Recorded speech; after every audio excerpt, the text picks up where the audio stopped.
Team India మాజీ cricketer Srikanth పై గౌతమ్ గంభీర్ చాలా కోపంగా ఉన్నాడు. యూట్యూబ్ వ్యూస్ కోసం యువ క్రికెటర్ అయిన హర్షిత్ రాణాపై విమర్శలు చేయడం, అతను ట్రోల్ చేస్తూ అవమానించడం మంచి పద్ధతి కాదని గట్టిగా కౌంటర్ ఇచ్చాడు.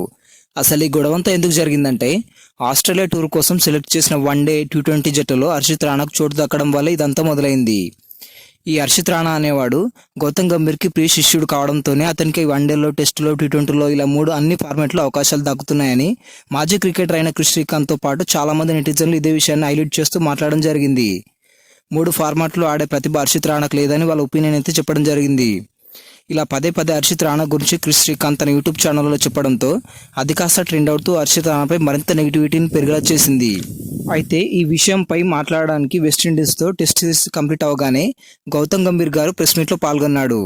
ఈ సందర్భంగా ఆయన మాట్లాడుతూ హర్షిత్ రాణాపై వచ్చిన విమర్శలను తిప్పికొడుతూ చాలా ఘాటైన సమాధానాలు కూడా ఇవ్వడం జరిగింది. ఇంతకీ ఆయన ఏమన్నారంటే, యూట్యూబ్ వ్యూస్ కోసం 23 ఏళ్ల ఆటగాడిని విమర్శించడానికి సిగ్గుండాలి. అలా మాట్లాడడం కరెక్ట్ కాదు. నాలాగా హర్షిత్ రాణా తండ్రి ఒక మాజీ చీఫ్ సెలెక్టర్ కాదు, మాజీ క్రికెటర్ కూడా కాదు, చివరకు ఒక NRI కూడా కాదు. హర్షిత్ రాణా ఎవరి సపోర్ట్ లేకుండా తన సొంత టాలెంట్తో క్రికెట్ ఆడుతున్నాడు. తనకు అవకాశం లభించినప్పుడల్లా మెరుగైన ప్రదర్శన చేస్తున్నాడు. అలాంటి ఆటగాళ్ళని వ్యక్తిగతంగా టార్గెట్ చేస్తూ మాట్లాడడం కరెక్ట్ కాదు. వాళ్ళని అవమానించేలా కాదు, వాళ్ళ ఆటతీరు గురించి మాట్లాడండి. ఆటగాళ్ళ ఫామ్ని పరిశీలించడానికి సెలెక్టర్స్, అంతేగాని సోషల్ మీడియాలో ఒక 23 ఏళ్ల యువకుడిపై ఘాటైన విమర్శలు చేస్తూ అతను మరింతగా దిగజారాలి చేస్తే అతని మెంటల్ కండిషన్ ఏం కావాలి అంటూ కోచ్ గౌతమ్ గంభీర్ అందరినీ గట్టిగా వేసుకున్నాడు. అది మాత్రమే కాదు, భవిష్యత్తులో మీ పిల్లలు క్రికెట్ ఆడి వాళ్ళు పర్సనల్గా ఇలాంటి తిట్లకి గురైతే వాళ్ళ పరిస్థితి ఎలా ఉంటుందో ఊహించుకోండి. అతను కేవలం 23 ఏళ్ల కుర్రాడు. అతనిది 33 ఏళ్ల వయసు కాదు. కావాలంటే హెడ్ కోచ్గా నన్ను తిట్టండి, నేను భరిస్తాను. కానీ ఇప్పుడిప్పుడే కెరీర్ ప్రారంభిస్తున్న ఇలాంటి కుర్రాలపై విమర్శలు చేయడం మంచి పద్ధతి కాదు. మీ యూట్యూబ్ ఛానల్ వ్యూస్ కోసం ఇలాంటి విమర్శలు చేయకూడదు.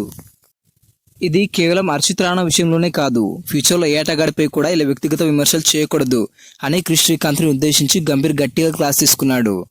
ఇలా హర్షిత్ రాణా గంభీర్లపై ఇలాంటి విమర్శలు రావడం కొత్తేమీ కాదు. గంభీర్ ఎప్పుడైతే కోచ్గా సెలెక్ట్ అయ్యాడో అప్పటి నుంచి అవి మొదలయ్యాయి. ఎందుకంటే గంభీర్ కోచ్గా వచ్చిన తర్వాతే టీమిండియాలోకి కొత్తగా హర్షిత్ రాణా, వరుణ్ చక్రవర్తి లాంటి ప్లేయర్స్ వచ్చారు.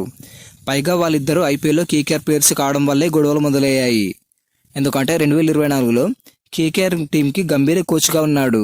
ఆ సంవత్సరం KKRని కప్పు గెలిపించడంతో గంభీర్కి టీమిండియా కోచ్గా అవకాశం లభించింది. అతను కోచ్గా వచ్చిన తర్వాత హర్షిత్ రాణా, వరుణ్ చక్రవర్తి లాంటి ప్లేయర్స్ని టీమిండియాలోకి తీసుకోవడంతో గౌతమ్ గంభీర్ కావాలని KKR ప్లేయర్స్ మాత్రమే తీసుకుంటున్నాడని, మిగతా ప్లేయర్స్పై పక్షపాతం చూపిస్తున్నాడని ఈ కాంట్రవర్సీలు మొదలయ్యాయి. ఇవి ఎంతలా అంటే, టీమిండియాలోకి ఎంట్రీ ఇవ్వాలంటే అతను KKR ప్లేయర్ అయితే చాలు అనేంతలా గంభీర్పై నెగిటివిటీని స్ప్రెడ్ అయ్యేలా చేసింది. అందుకే అటు గంభీర్పై, ఇటు హర్షిత్ రాణాపై విమర్శలు రావడం కామన్గా మారిపోయాయి. మరి కేవలం గంభీర్ KKR ప్లేయర్స్నే తీసుకున్నాడా అంటే అందులో కూడా నిజం లేదు.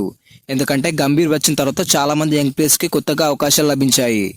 గంభీర్ వచ్చిన తర్వాతే జితేష్ శర్మ, సాయి సుదర్శన్, ధ్రువ్ జురెల్, ప్రసిద్ధ్ కృష్ణ లాంటి కొత్త ప్లేయర్స్ కూడా అవకాశం లభించింది. అందులో భాగంగానే హర్షిత్ రాణా, వరుణ్ చక్రవర్తిలో కూడా అవకాశం లభించింది.